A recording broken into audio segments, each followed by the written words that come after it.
This episode of the LCTV News is brought to you by Encompass Health, North Shore Community College, Leo Inc., Brotherhood Credit Union, and Daoulas Brothers Construction. Hello and welcome to another episode of the LCTV News. I'm Dani Vittori, and headlines this week are led by breaking news from last night before continuing on to more summer events for the city and various organizations. The Lowdown follows in this theme as we welcome Jah'nyah Spencer from the Lynn Museum to give her take on Final Fridays.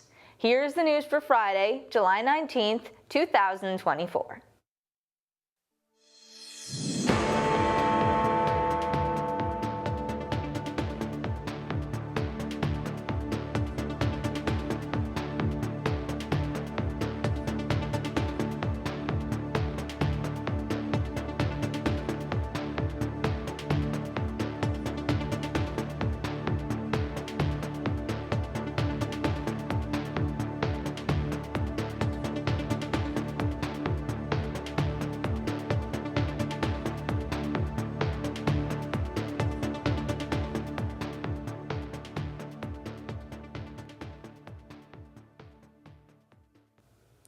The Office of Essex County District Attorney Paul Tucker has charged 6 individuals in connection to a drive-by shooting that left 2 dead and 5 others injured on the night of September 2nd, 2023.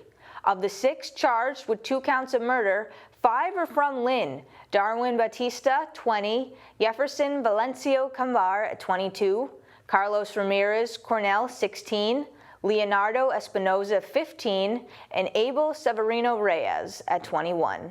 Batista, Valencia, Cambar, and Severino Reyes were also each charged with 1 count of assault and battery with a dangerous weapon causing severe bodily harm and 4 counts of assault and battery with a dangerous weapon.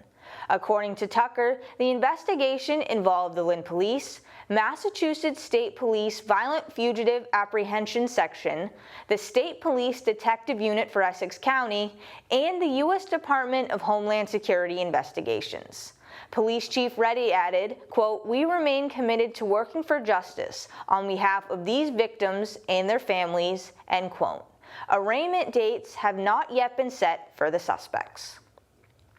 The Lynn Summer Employment Program, which commenced on July 8th, is employing 400 youth compared to 130 in previous summers. Age 16 to 21, the program tripled in size this year, placing youth in a variety of roles, from working at City Hall as members of outdoor work crews, counselors through the Parks and Rec Department, or employees for businesses. Those in the program earn $16.25 per hour and can work a maximum of 26 hours per week for 6 weeks. The program, coming in at just under $1 million, was funded by a combination of federal and state funding, along with $45,000 in private donations. Additionally, the Public Health Department is running a summer feeding site, providing free breakfast and lunch for all youth workers aged 18 and under. Library staff have encountered a wide range of situations, increasingly so since they reopened after the pandemic. Therefore, all 18 members of the Lynn Public Library staff will be undergoing training for the next few months on topics such as de-escalation, Narcan training, mental illness, crisis situations, and working with special populations.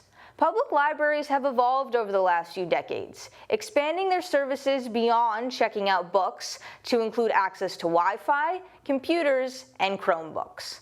Additionally, according to head librarian Teresa Hurley, her and her staff have dealt with more vulnerable populations, and this training will give them the tools they need to deal with potentially traumatic situations. Quote, "Anybody can come in here. We don't judge. People come in for a variety of reasons. Quiet space, Wi-Fi, fax, print, scan, computers. Sometimes they have no other place to go," end quote.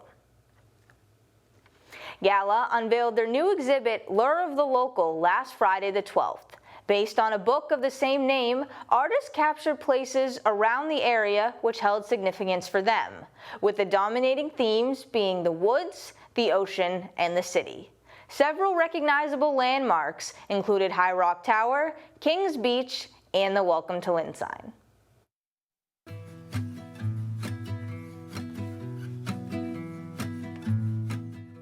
Hello, my name is Michelle Guzman. One of my passions, which is the arts, and I'm here at the Galleria of Lynn Arts at 25 Exchange Street, and we are opening the reception of a new exhibit. It's called The Lore of the Local. And then the lore, this exhibit looks to showcase the local artists and the special places, thing and people that it's our favorite local thing. But what you didn't know is that the lore of the local is inspired in a title, in a novel by Lucy R. Lippard, and is her groundbreaking novel. And the lore of the local senses of place in multi-center society. So that's the book that we got inspired, and we are showcasing this exhibit. What I learned as a curator is that people are very they have certain things and certain places that they cheer, and we got in the exhibit. We found three things. One was the forest or the woods. Then we come out to the ocean, which that's kind of like a big chunk of that. But then we continue with the city and or buildings. So kind of like that's what the pieces that we got, and people identify different places, different locations. So we needed to add the city or the location where that piece was going to. Right now it's going to be open all the month of July and at the end of August, and then we move to another exhibit. And we have summer hours during different days from Wednesday all the way to Saturday. So thank you so much.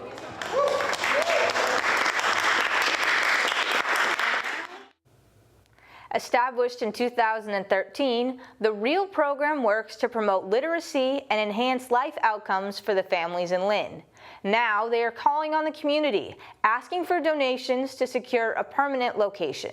The building they have called home for 7 years is up for sale, and without securing this location, they will be unable to continue their services. Programs they offer include their summer program, ESL classes for adults, and the Free Little Libraries campaign. To date, they have raised $85,000 from generous individuals, but they require an additional $35,000 to retain the house and continue to run programming. Donations of $50 or more will be recognized in the 2024 Annual Impact Report, with donations of any amount being accepted until September 30th. Last week, the MBTA announced their plans to begin accepting contactless payment on Green Line trolleys, Mattman Line trolleys, and all gated subway stations beginning August 1st. They will allow riders to pay using a phone or watch with a mobile wallet or contactless debit/credit cards, saving riders time from having to buy or reload Charlie cards every time they wish to use public transportation. However, those with weekly or monthly passes can continue to use their Charlie cards, and the current ways of paying will remain the same. While on board, riders are advised to be aware of the location of tappable fare readers, so they do not accidentally charge their card. Riders using fare programs also have the option to link their benefits to a contactless card, phone, or watch. All riders can manage their contactless payments through an online Charlie account, checking their balance, managing charges, and viewing trip history. Treehouse Learning Center, a daycare located right here in Lynn, held a summer spectacular celebration for families over the weekend. Kids had an afternoon of fun, highlighted by games, face painting, and a whole row of bouncy houses. Cha-cha, real smooth. Turn it out. To the left. Despite the intense heat over the weekend, Treehouse Learning Center put on their fun-filled 2024 Summer Spectacular on the 13th. Spanning across Manning Field, kids of all ages participated in activities. such as face painting, bouncy houses, and a robotics table. There was even a tent for the youngest participants to play with blocks and toys while enjoying some shade. Treehouse is a daycare, fostering a learning environment where children gain critical thinking skills, natural curiosity, social awareness, and a love for learning. Keeping in this theme, there was the more educational robotics tent, but the rest of the afternoon gave kids a space to be themselves and have fun. Slime proved to be a very popular activity, along with several competitions where families could win prizes.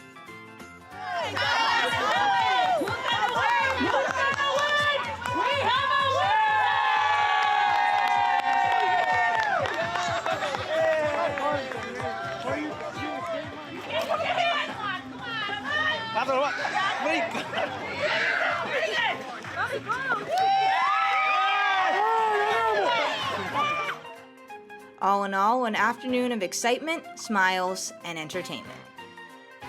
For LCTV News, I'm Dani Vittori. At the plate, the sports update.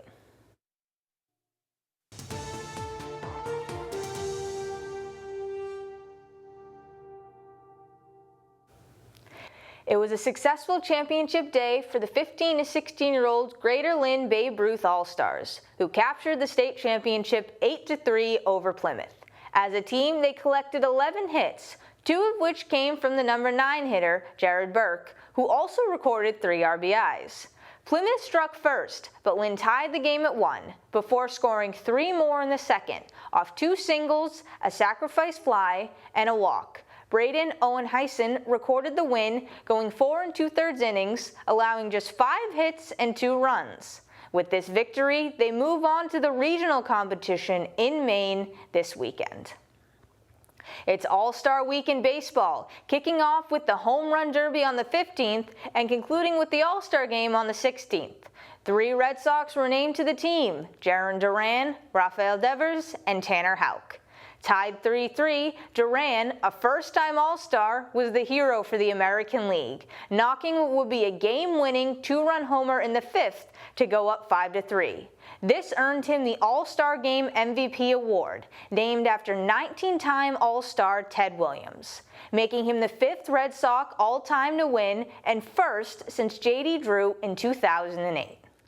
Jah'nyah Spencer, the Youth and Community Engagement Coordinator for the Lynn Museum, joined us on the Lowdown this past week to discuss Final Fridays, an initiative begun last year to activate Frederick Douglass Park and the surrounding area. She shared some of the differences this year and what they have done to improve the program.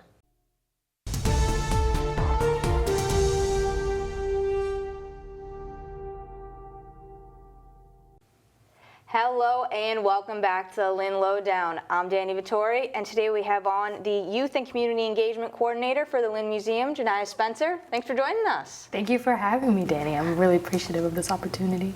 Great, I'm really excited to have you on here. So, do you want to just start by saying a little bit about, you joined the museum last year, so you want to talk a little bit about how that experience has been so far? So I got hired on last year through the Creative Cities Initiative. They had given the Lynn Museum Arts Center funding to help promote the series last year, and within that budget, they allocated an amount to have someone get hired on to help Danica run the program. I was trying to leave my job at Blick because I was commuting every single day to Cambridge because I was going there for school and I was going there for work, and I just wanted to kind of come back to the community, be more engaged with it, especially in the art scene, because that's what really helped me get my start as an artist here, and I really wanted to just, like I said, just kind of give back to the community that I felt raised me. And within this last year, I really felt like I've grown into the role, and I've been able to bring new things to the table, and Danique has been teaching me just so much about how to be an event coordinator, a community coordinator, a youth coordinator, and I'm just really grateful that I get to just grow more into myself and just gain new skills within the position. And we've seen it through Final Fridays. They've really grown from last year up to this year. What were some of the changes that you made to do that? That's a good question. So one of the first changes that we made, we decided to condense the program. Last year we did about 9 events. I think we ran from September through October. It was a lot. It was a lot. I was doing it all the way through, through school, through the summer, and then right back when the semester started back up in September. But we wanted to try to keep the program more in the warmer parts of the year, so now we're doing it from May through September, which I think is a really good change. We've been able to see more people come out, less people are, in school. The youth have just more access to the space. Another change we decided to make this year, we decided to make the program more youth focused, and we decided that each theme was going to celebrate a different form of art. I'm an advocate for all forms of art, like I don't care what it is, like whether it's visual art, music, dance, excuse me. I really love to celebrate it, even if I'm just admiring it from afar. And as a visual artist, it was something that I felt like could really provide a platform for creatives that are youth in the city that we necessarily don't know about, and they might not know that there are spaces in Lynn for them, where they can get more opportunities, where they can meet more people, where they can network, which I think is a very valuable skill, especially for us young people. Like, you never know, like, what just meeting somebody or just going somewhere once could do for your life. You really never know. Yeah, you never know what those connections could lead to. You could just meet somebody and then all of a sudden you click and it turns into something. Yeah, and the next, 5 years later, you're just like, wow, all it took was me meeting this one person or just going to this event, and then my whole life just changed. And another big thing you're doing is activating Frederick Douglass Park, which is an amazing space, but not that many people know about it. Yeah, not a lot of people know about it, and it's crazy because it's right in the center of the city. Yeah. But a lot of people, they go by it, whether they're like walking by, getting on the commuter rail, taking a bus. But now that we have been using the space for Final Fridays, more and more people are like, oh, okay, like I can't wait to go to Frederick Douglass. Like, okay, I know something's gonna be happening. And with that, because now they know the space exists, when other people use the space, like they're more likely to keep showing up and the space keeps getting activated. You all work together, and can you tell us about the one upcoming in a couple of weeks? Yes, Graffiti Get Down. Oh my goodness, I'm so excited for this one. Last year, when I got hired on, the themes were already predetermined, and one of the themes that Final Fridays had previously was art and hip hop in the park, where they merged visual art with hip hop. So within that, last year they were like, okay, well, what do you want to do for art and hip hop in the park? And I was like, well, I think the perfect mix of art and hip hop is graffiti, because they both go hand in hand, and I have a lot of respect for the underground graffiti culture, especially for the writers that have propelled it over the last 30 years.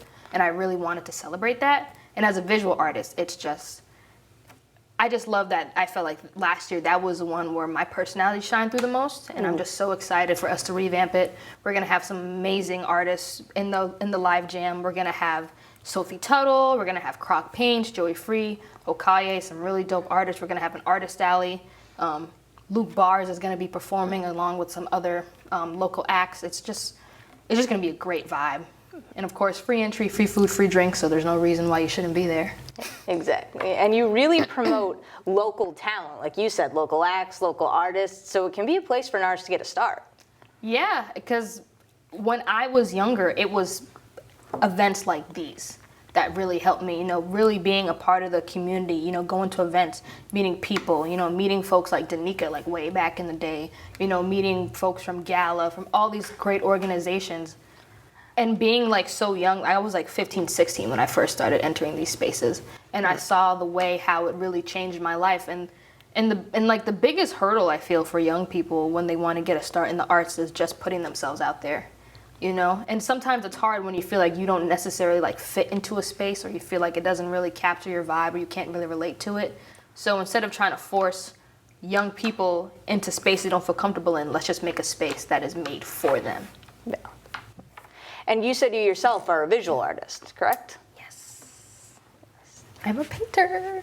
Yeah, because I've seen some of your work around town, and it's very impressive. Thank you. I'm glad you like it. Yes. Yeah. So the visual arts, well, like you said, all of the different arts are amazing, but the painting, the graffiti is definitely in your kind of home field. Yeah, like illustration. Yeah. Like definitely illustration, painting. I definitely consider myself more an illustrator than a painter. It's funny because everyone in my family, they're all like musicians or music people. So when I was young, like I was the one that kind of took more of like the visual side of it. And it's been like one of my favorite, like not only is it a coping mechanism, but it's just one of my favorite ways to express myself, because just being able to like really sit down, be present, and just kind of like lose myself in just making a drawing or making a mural or whatever it is. Like, it's just so freeing, and being able to have an idea in my mind and then to materialize it and make it into something tangible that other people can experience. Like, it's incredible. It's like, whoa, it's like I could do that. Yeah, it's such an amazing experience. And I'll ask too, what would you say is your kind of favorite part of Final Fridays, getting to run them? What's something that's really stood out for you this last year? Seeing Lynn youth that I've never seen before come out. And I'm just like, oh, like I meet people, I'm like, oh, hi, my name's Jah'nyah, like, and they tell me their names, and I'm like, oh, where are you from? And I'm thinking, oh, they're probably coming from like out of Lynn, and they're like, oh, like I've been living in Lynn my whole life. I graduated so-and-so years ago from this school, and I'm like, wow, like I've never seen you before. And they're just like, yeah, like I heard about it, my friend came, or I saw it on social media, and I'm having such a great time, and then they keep coming back. And like seeing, like, and just seeing so many young people, like I said, that I've never seen before, be so excited about the event, to be like, wow, like I wish we had more things like this, or wish we had more things like this when I was younger. That is the most rewarding part of it for me, because that's the whole reason for why I'm doing it. It's like I want to create a really great experience, because events like Final Fridays matter in the grand scheme of it. It matters for our youth. It matters for our arts and culture scene. It matters for our economy. It just matters. Like, everybody just needs a space. Everybody deserves to have a safe space where they can just be themselves and have a great time. Bringing the community together aspect. Yeah, community is just so important. It's like if we're all gonna live in the same city, the least we could do is just get along and like just have a great time. Definitely. And you mentioned too, another positive is they're all free. Yes. So anyone can come. Yeah, it's free 99. Free 99. I like that. I'm gonna use that now. Yes, free 99, because like it's free. What do you get? Like, there's no cost. Free entry, free food, and free refreshments. You can't. Plus entertainment. That's free. You can't go wrong with it. You really can't. You can't go wrong with it. And they always happen it's the last Friday of the month. That's why they're called Final Fridays. Yes, the last Friday of the month. Yes, Final Fridays, exactly. And what time do they usually take place? 6 p.m. to 9 p.m. Okay, so consistent schedule too, so people kind of know, okay, this is happening, we're gonna get into this. Yeah, we really wanted to, because most folks, work 9 to 5. Right. We want to, give folks, go home, rest up, and then, come down to Final Fridays, enjoy your evening. Yeah, it's a perfect way to come down and enjoy, and really enjoyed having you on. I have to wrap up in a moment, but is there anything else that I hadn't mentioned? Not that I could think of, no. All right. I think we covered all of it. I think we covered all of our bases. Okay, well that's good. That means that I did my job, you did your job, and so we're all doing well. Yes. And I want to thank you again, Jah'nyah, for coming on to talk about this. Thank you for having me. Great, awesome, and anytime. And once again, I'm Dani Vittori. This has been the Lynn Lowdown, and we'll see you next week with more guests.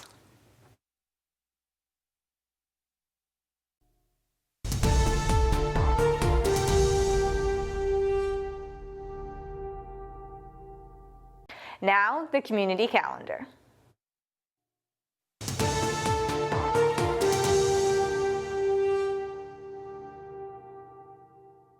The Lynn Music Foundation is running a series of Afro-Cuban drumming workshops, the next of which is July 20th from 1 to 4 p.m.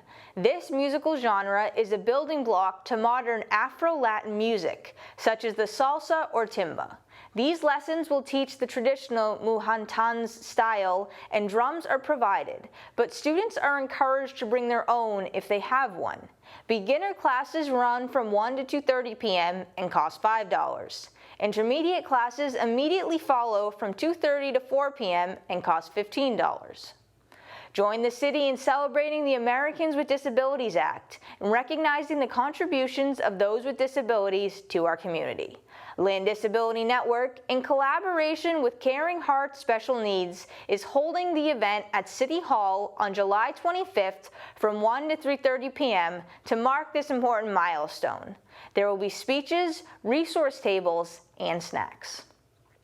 Next Saturday, the 27th, the Lynn Swampscott Disabled American Veterans Chapter 64 is throwing a beach party for veterans, their families, and the broader community. Made possible by the Better Beach program, this offers the opportunity to celebrate veterans while also enjoying a day of raffles, music, food, and games. Come down for this free event beginning at noon at Red Rock Park. That is all the news for this week. For more information on all summer events, as well as press releases and videos, visit our website, lyntv.org. And follow us on social media at Lynn Community Television for breaking news, information on how to become a member of LCTV, and updates. If you wish to focus more on videos made by both staff and members, go to Lynn Community Television on YouTube. I'm Dani Vittori, this is LCTV News, and we will see you next week. This episode of the LCTV News is brought to you by Encompass Health, North Shore Community College, Leo Inc., Brotherhood Credit Union, and Deolis Brothers Construction.